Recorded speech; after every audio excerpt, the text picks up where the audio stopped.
Welcome to the Conscience of Kansas radio show with Paul A. Ibbetson. A no-nonsense conservative talk show that looks at the local, state, and national issues that affect the people of Kansas.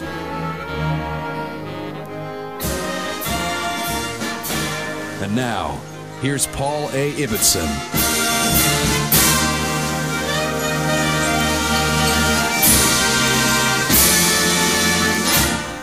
Ladies and gentlemen, we have a very special guest here with Steven Crowder. Steven Crowder is a conservative political comedian, satirist. You can find his work at Hot Air, at Big Hollywood, all over YouTube. And Steven Crowder, would like to welcome you to the Conscience of Kansas radio program. Hey, thanks for having me. Well, we're very happy to do that. You know, Steven, I thought what we'd do today is just let you tell our radio listeners a little bit about yourself. Maybe try to reach in and get, the inner Steven Crowder. Feel free to tell us any crazy childhood stories, to weep, whatever comes to mind. We usually make history one way or another with this program. So tell our folks a little bit about yourself. I don't know if you want to reach that deep inside of me. I don't think you'll like what you'll find. It's just, I was born in Detroit. No one's proud of that. Raised in Montreal, Quebec, Canada. Raised around liberals my whole life in a socialist government. And my dad just always kept my brother and I educated on world issues and politics. He was a conservative, grew up in a military family, and I started acting at a young age when I was about 12, doing voice work on cartoons and then commercials, and then eventually TV and film. And then the industry kind of slowed down in Canada because of all the kind of government, the taxes, and the unions started really dipping their hand in a lot. So the industry almost came to a screeching halt, and I started doing stand-up.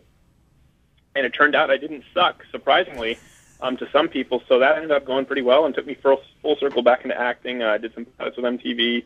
And finally, after this last election, I just had it. And I said, okay, I can either, reach 300, 400, maybe drunk people at a club, or I can broadcast my views to thousands. So I just started putting stuff online, and Big Hollywood started picking it up, and then, like you said, there's other websites, and it just kind of took off from there, and here we are. Wow, that's quite a story. It's very interesting.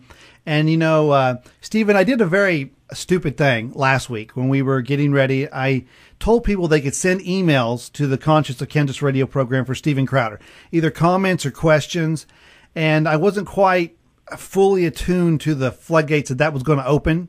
And first thing we found out is that, at least over here in Kansas, and really we get emails from all over the country, is that the women are hot for ya, Steven. I don't know if you know that.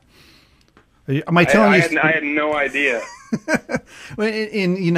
I've tried to tone it down because everyone knows that I am the alpha male here in Kansas, right. And our program the beta, you're alpha. Exactly, and we're the entertainment program of the year, last 2 years running here in Kansas, and so I have an enormous pride that follows me. But actually, I don't know. I'm a little bit shaken here. Let me read some of the comments. First, how old are you? You're like the Doogie Howser of political stuff. I don't know. You're 15, 16. How old are you? How old? I'm 21. 21. Okay, all right. Well, make sure. But because it's all over the place, and we've even got one. I've got to open up this thing here in a minute. But this is the general gist. Susie says they love your sexy brown eyes. Yes, and Tracy said you got a beautiful body. Brenda thought you were a great actor and you're hot. What we have here, great actor and handsome, came from John, which is, I don't know what to think about that. Maybe it's a girl's name some way. We can Johnina that. But quick wit and beautiful from Lori. Kathy wants to squeeze your beautiful baby face. Wow. That's great. So apparently you have a lot of nearsighted women in Kansas. Well, the only thing that I could even me off and my envy didn't fly off is we also got a little bit of hate mail. Do you get any hate mail your way, Steven? Good God, yeah. Yeah, I get a ton. I mean, I wrote a whole column of Big Hollywood about hate mail, and I released one of my video last week, was just kind of releasing a hustle because I was on the road, and I just read from the hate mail bag. I mean, there's just a wealth. But I want to hear some from you. I want to hear the hate mail you got. That's always entertaining. It's interesting, the mix of it here. We actually have women at the bay window just wrapped around this, us talking to you right now. We have a big bay window here at Kansas State University, the Commons area where people can come through. And for some reason, I don't know what's happening here, but we've got hundreds and hundreds of people floating through here right now. But it's a mixture on the hate mail. Okay. There are people, and I have to censor by the FCC guidelines, but Sure, there are people that say Crowder's a Nazi, Crowder's a Limbaugh wannabe, Crowder's a Limbaugh wannabe Nazi. Wow. Some people You're really were mixing it up. well, liberals are creative, but see, Crowder may burn in hell. How dare you bring him on your radio show, Ibbetson? Let's see, what's the other ones? Some kind of voodoo thing. But what I thought was the most interesting, and I actually have it here in my hand right now. This was hand delivered, this letter in an envelope, sealed. They asked me not to open this up until we got to read it. So I'm going to tell you this much. Cheerleaders, Stephen, cheerleaders. Okay. Yeah, it brought it in, and it's scented. It's definitely scented. We're going to pull it open and see what it's got to say, because our callers and our writers, people that send in stuff, I give them anonymity. I'll read their first name, but I never give who they are because I want them to continue. But I will tell you it was cheerleaders, and that's been the mental picture in my brain.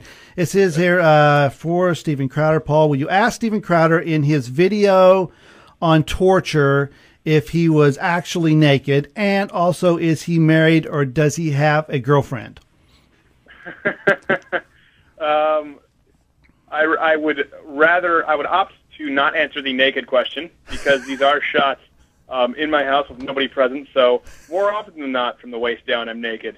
Because when I tape them, I tape them on the road. Sometimes I'm in a warmer climate, and comfort comes first. You know that, Paul. Well, that's normal. Yeah, it's a waist shot here in the studio, so I understand what you're saying. But go ahead. Sure. I mean, it's the only way to go. And as far as I'm not married, and I do not have a girlfriend. I don't see how that's relevant to my political views. What's happening? Well, I think it's relevant to many, many things here, but this was brought in by I don't know if it's a gaggle. I don't know what you have, a large number of cheerleaders here at Kansas State University, and so it probably, I don't know. You've got it going on down here in Kansas.